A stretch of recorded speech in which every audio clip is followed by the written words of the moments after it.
Hello and welcome to a new edition of Africa Today, and we are going to review some reports from the African continent. And South Africa deplored a threat by U.S. President Donald Trump to punish BRICS countries. Trump accused the 11-nation grouping, which also includes Brazil, Russia, India and China, of anti-Americanism and vowed to impose an extra 10% tariff on them after they slammed his levies at a summit in Rio de Janeiro. Details in the coming report. South African President Cyril Ramaphosa on Monday condemned U.S. President Donald Trump's threat of higher tariffs on BRICS nations, saying efforts to punish the bloc were disappointing. Trump accused the 11-nation grouping, which also includes Brazil, Russia, India and China, of anti-Americanism and vowed to impose an extra 10% tariff on them after they slammed his levies at a summit in Rio de Janeiro. Ramaphosa told South African public broadcaster SABC BRICS does not seek to compete with any other power. Ramaphosa said the bloc advocates for the emergence of various centers of power in the world, adding it was disappointing that some see it in negative light and want to punish those who participate in this.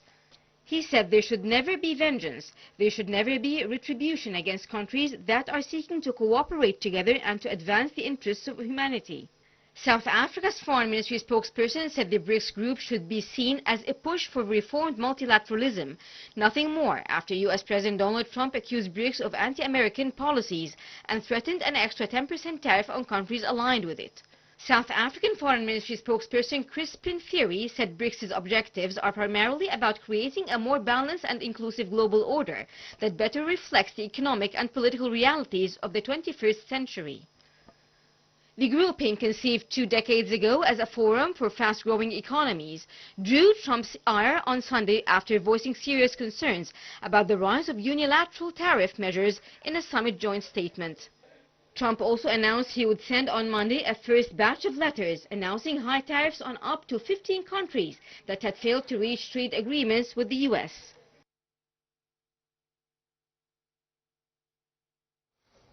And the UN has airdropped food aid in South Sudan to people hit by conflict. The unstable East African nation has seen a drastic uptick in violence since simmering rivalry between President Salva Kiir and his Vice President Riek Machar boiled over into open hostilities in March. Details follow.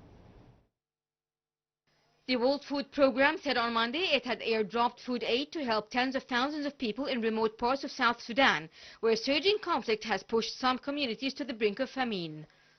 The unstable East African nation has seen a drastic uptick in violence since simmering rivalry between President Salva Kiir and his Vice President Riek Machar boiled over into open hostilities in March. The tensions raised fears of a return to full-scale war in the impoverished country, the world's youngest, where a civil war killed some 400,000 people in 2013 to 2018.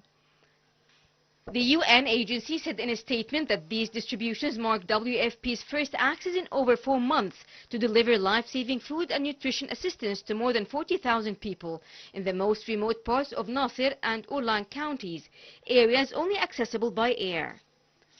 More than 1 million people across the Upper Nile state, which borders war-torn Sudan, face acute hunger, including over 32,000 people already experiencing catastrophic levels of hunger. The statement was made by the WFP, adding the figure had tripled since conflict flared, triggering mass displacement. Fighting has blocked main river routes, which are the most cost-effective way to reach large swathes of Upper Nile and northern Jonglei state to deliver assistance. Across South Sudan, 7.7 million people, or 57% of the population, face crisis, emergency or catastrophic levels of hunger. A funding shortfall has forced the WFP to prioritize assistance, with reduced rations for only the most vulnerable 2.5 million people. The agency has appealed for $274 million to continue life-saving operations through December.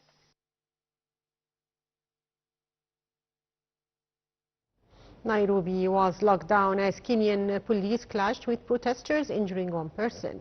Kenyans had planned demonstrations on the 7th of July to protest police brutality for governance and to demand President William Ruto's resignation over alleged corruption and the high cost of living. Details follow.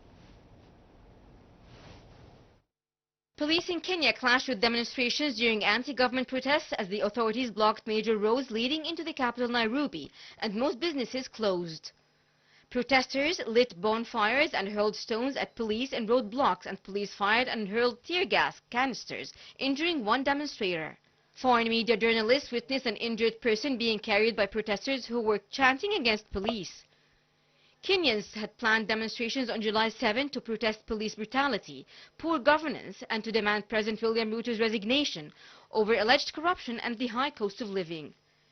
July 7, known as Saba Saba, is a significant date in Kenya's recent history, marking the first major protest 35 years ago that called for a transition from a one-party state to a multi-party democracy, which was realized in the 1992 elections. Saba Saba is Swahili for 7-7, representing July 7. Police officers were stopping private and public vehicles from accessing the city center. They were also blocking most pedestrians from entering the capital, only allowing through those deemed to have essential duties. The Interior Minister said on Sunday that the government would not tolerate violent protests and that police would be deployed to ensure public safety. The roads leading to the country's parliament and the president's office were barricaded using razor wire. The country has recently experienced a wave of violent demonstrations initially sparked by calls for police accountability following the death of a blogger in police custody. During protests on June 17, a civilian was shot at close range by police officers, further angering the public. It prompted plans for additional demonstrations.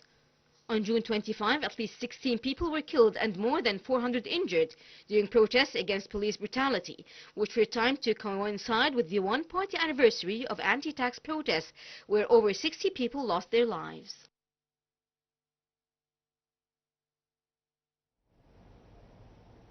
Well, dear viewers, that's all for Africa Today. Thank you for watching.